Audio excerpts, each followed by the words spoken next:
Hello everyone, my name is Lance Pierce and I'm the CEO of NetHope. NetHope was founded 20 years ago as an intentional partnership between the technology sector and the world's leading relief, development, and conservation organizations. We were founded on the premise that better use of digital, data, and partnerships was the path to serving more people in more places more effectively around the world.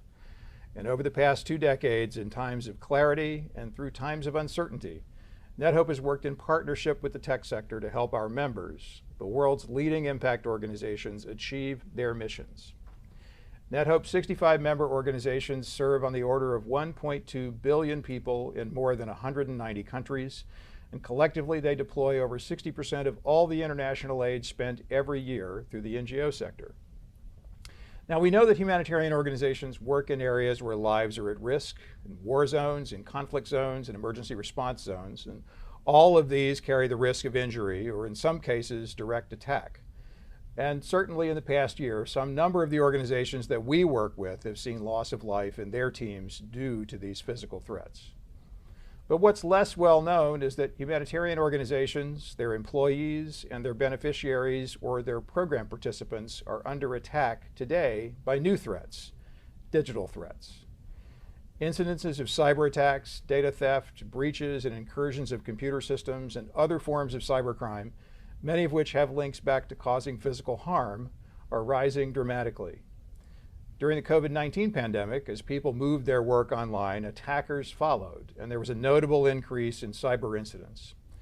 This trend accelerated again earlier this year as the Ukraine crisis intensified. These attacks are not only confined to attempts to steal money and hold payrolls for ransom, as we've seen recently in the news just this week, nor are they the actions of amateurs. The new and increasing threat on the horizon for organizations providing direct and human service relief around the world is coming from nation states. And their target is not the payroll, it's the sensitive data that these organizations hold. Nations using state-of-the-art technology are increasingly targeting the humanitarian sector to identify the individuals they're serving and where they're located, whether political dissidents or other targets may be living among displaced and vulnerable populations.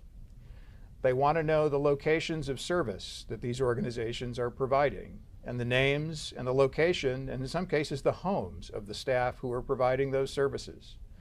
They want data on your donors and your funders, and if your donors and funders are from another government, they want to know the chain of relationships and people that funds and makes your direct human service work in communities around the world possible. So we're here today to mount a collective response to this growing threat. NetHope is proud to stand on the stage with our partners at Okta, one of the leading independent identity providers in the world, alongside the CyberPeace Institute, a European NGO whose mission is to ensure the rights of people to security, dignity, and equity in cyberspace, as well as the SDC, the Swiss Agency for Development and Cooperation, and USAID, the U.S. Agency for International Development, who is hosting our physical presence at this event today. This group is forging the public-private coalition who will work together to do what NetHope has a long track record of doing over these past 2 decades, providing a community-led collective impact response to these growing threats. Today, we're announcing the intent to create a Global Humanitarian Information and Sharing Analysis Center, or an ISAC.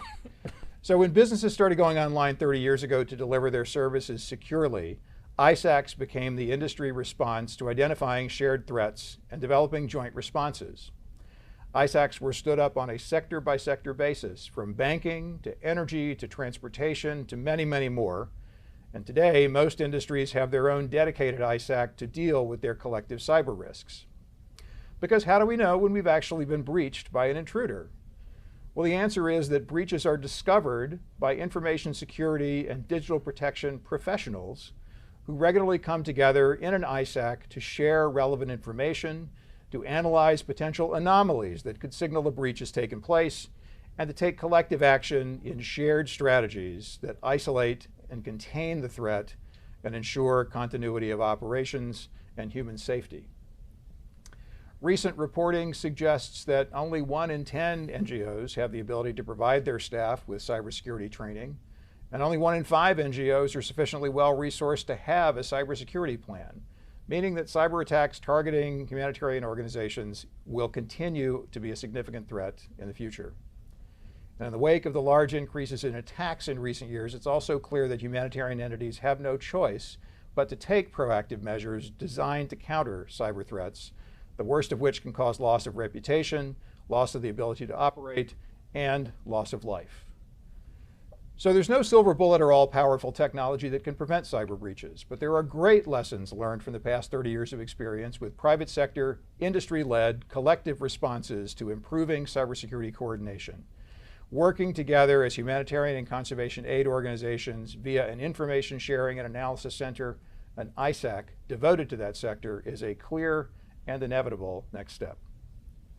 The humanitarian and non-for-profit sectors are among the last of the sectors who do not yet have an ISAC. And we at NetHope, along with our esteemed partners here, intend today to remedy that situation.